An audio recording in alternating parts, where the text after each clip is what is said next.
So this is very much a UK focus issue. So in the House of Commons this week, they had the second reading of the Courts and Tribunals Bill, which is the bill that the most obvious headline from it is this is the bill that will remove the right to jury trials. So it had its second reading on Tuesday this week. We're recording on Thursday. It had a second reading on Tuesday this week. The bill did pass that stage of the Commons by over 100 votes, just over 100 votes, which means it now goes to committee stage. So that's where it is. So I thought, we have talked about this before. We talked about it in terms of the Leveson recommendations. That was the report, the independent report that government commissioned before they went down this road. But I thought it was worth just picking up on where we are, reminding people that it's happening, perhaps having a bit of a discussion about why things like jury trials are important. So the things that this bill does, and I should say one of the websites I've been reading quite closely is that of Justice. They're like a legal charity that defends people's rights, and the analyses they've been producing have been really, really good and really readable. Can you just call yourself as a charity just a word like justice? It seems like you shouldn't be allowed to do that. Like security, justice. Well, that is what they're called. I think they've been called that for a long time. Prosperity. Okay. Yeah. So what does it do, this bill? And there's four kind of big things that it does. It removes that right to a trial by jury for cases where the potential sentence is less than 3 years, and for cases that are very complex, fraud and complex financial crime is the right to a jury trial has been removed for those. It also there are some cases at the moment where you can decide to have it heard, well, the accused can decide to have it heard in a magistrate's court or a Crown Court, and that ability to go to a Crown Court is being removed. They will all be heard by magistrates' courts. They're removing the right to appeal to a Crown Court for a case that's been heard in the magistrate's court, and they're also increasing, we don't quite know how much, but significantly, the sentencing powers of magistrates. So that's the things that this bill does. Can you just explain the difference between Crown and magistrates and what is likely to, if I commit a crime, where am I likely to end up? So, very serious criminal cases go to Crown Courts and are heard by juries. So rape, for example, is something that will continue to be heard in a Crown Court with a jury. But less serious crimes will be. I think there's a kind of intermediate level where it's not a Crown Court, but you still have a jury, and then there's a magistrate's court, which is just a magistrate sitting. And a magistrate, you said to me earlier, is a volunteer. Absolutely. So we did a public meeting, didn't we, in Manchester, with a really interesting lecturer in criminal law, Dr. Liz Peatfield, and she was, making the point that magistrates are volunteers, unpaid, and the workload that will be transferred to magistrates by this bill will be really significant. They already have a bit of a backlog, so that's going to get worse for them. Magistrates actually only have 3 weeks initial training, which in and of itself feels wrong if they're going to be hearing more and more serious crimes. So this whole thing seems to me to be really problematic. So it's been steered through by David Lammy, Justice Secretary, and he's now the Deputy Prime Minister, isn't he, as well? He is. I never really understood that. He's Deputy Prime Minister, but Lucy Powell has been elected Deputy Leader of the Labour Party. Yeah. It seems like those two things aren't intertwined. Yeah, you'd think they're the same job, wouldn't you? Yeah. But yeah.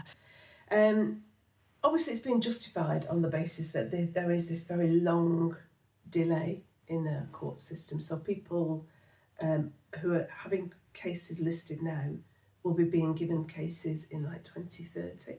And that is really problematic because, witnesses walk away, it's kind of justice delayed is justice denied, isn't it? So I think everybody agrees that those delays are not acceptable. But the idea that this solution will get rid of all those delays is, I think, a bit questionable. So the Institute for Government have done an analysis, and they think that based on the government's own modelling, this will only reduce the delays by about 2.5% at best. So whilst it's been justified on that basis, I think we've got to be quite sceptical about whether that is really the case. So it's worth just asking the question again, why are jury trials important? Do you want to have a go? Why? Yeah, I was going to say to you, why would I want to be judged by 12 people that have no experience, no knowledge necessarily of the criminal justice system, instead of a lawyer or a judge that has extensive knowledge and has served for decades? Well, I would say that the reason you want that is because they are your peers. So, you're not the person sitting in judgment on you is not part of a tenured elite, as it were. You're being judged by people who are precisely your peers. And that's important for you if you're the accused. But I actually think it's equally important for those 12 people on the jury, because this is one of the really few times that we, as citizens, are asked to undertake a civic duty.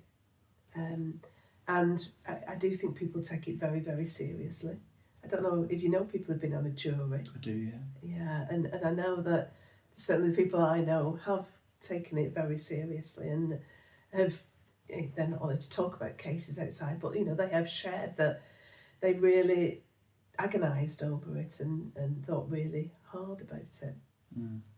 That's one of the things that the other reasons that they're important is that what polling shows is that this is perhaps the most trusted area of the legal and judicial system. So, people on the streets do actually trust this. There's some evidence that actually it's the least discriminatory form of justice as well. So when you draw a jury from a particular community, they're likely to represent that community in a way that maybe a judge doesn't. So, judges are still to this day a certain type of person. And so that there is a real feeling, and I say real evidence, that is the least discriminatory form. That's another reason why I would say juries are really important. It really has the trust of people. And we've said all that without talking about Magna Carta. How have we got this far into the episode without bringing up the Magna Carta? Exactly. So, what date was the Magna Carta? 1215. Very good. You've looked that up. I had that in my head. Yeah. So this is one of the rights that is enshrined in the Magna Carta. And clearly the world and everything has changed, but I think people do actually still value that kind of ancient right, that we have that ability to be judged by our peers in that kind of a format. A couple of other things that people say are important about jury trials are it is kind of part of the democratic process. So there are situations out there, and there's been some recently, where a jury has found people innocent who are clearly guilty. I was trying to think of the word for this, and it's completely slipped my mind. Yes, I can't. Something verdict. Yes. It's completely. Yeah, gone. It came up at our meeting 2 weeks ago in Manchester. It did, absolutely, yeah. So the one that sticks in my mind, this is before you were born, Sebastian, would be when there was all the protests on Greenham Common against the US air bases there. They broke into the US airbase and threw paint over one of the aircraft. And they were found innocent by a jury, even though they were absolutely clearly guilty. And so it is part of that democratic control over our system of justice, where the public can say, this is not acceptable, and therefore, we will put our foot down, put our democratic foot down. And the other thing is that it does, there's an extent to which it protects judges. So if you're expecting judges to always be the people who say, perhaps in a very very violent case that that somebody is guilty, then that puts them on the line, and actually taking the heat off them is good for our justice system too. So I think all those reasons are rational reasons why we really should defend jury trials. I remember working in schools in Italy that were named after the judges that were assassinated by the mafia. I want to say Giuseppe Falcone in the 80s bombed his car. The mafia put a bomb in his car. So. Right. Yeah. Yeah. Something I wanted to say is that I'm a big believer in reflecting the irrationality of human beings in our institutions. So human beings are not robots. Mm-hmm. We don't have perfect decision making. It's one of the reasons that I'm not a free marketeer, because I think a lot of free market economics relies on this idea that humans are perfect decision makers that can balance things perfectly and make the right decision every time. Homo economicus. Very good, yeah. The Latin term for that. Exactly. I think somebody said people are more like Homer Simpson, actually. Right, okay, yeah. And if you've got, if you think about the three branches of government, the executive, which proposes laws and proposes things that we should do, the legislative that votes on whether we should adopt those, and then the judicial that sort of what's the word I wanted to use? Not enforces it, but adjudicates on it, I suppose. Yeah, sits in judgment. Yeah. If you were an alien or let's say like a robot designing that, you'd think, well, why would we need juries? These things are very clear. These are the rules, but real life doesn't work out like that, and it's messy and irrational, and it's amazing that I'm sure loads of people will have seen various films, court cases, fictional or true, where there's been a very, very complicated case, and often having 12 people who are new to this world are able to look through a clearer set of eyes and without bias, and it's spread over, because there's 12 of them, you're more likely to get a reasonable judgment. I think there's so many reasons why we need jury trials, and that's from a very ignorant perspective of somebody that doesn't know a great deal about law, but you'll have seen various people in Parliament defend jury trials. I think you were mentioning before Carl Turner. Yes. Labour MP for Hull. Geoffrey Cox, who was the previous, he was Attorney General at one point. He gave a very well-received speech in the Commons yesterday, I think it was. And he was obviously a lawyer himself. So people with more expertise will defend it as well. We heard at the meeting 2 weeks ago, people like Liz Peatfield, who's a lecturer in criminal justice, they will have even more sort of well-founded reasons why jury trials should be defended. Yeah.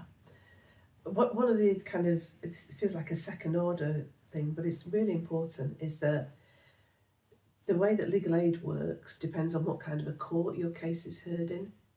So if your case is heard in a Crown Court, you get legal aid if you've got earnings of less than, I think it's about 35,000. Whereas in a magistrate's court, you only get legal aid if you've got earnings less than 22,000.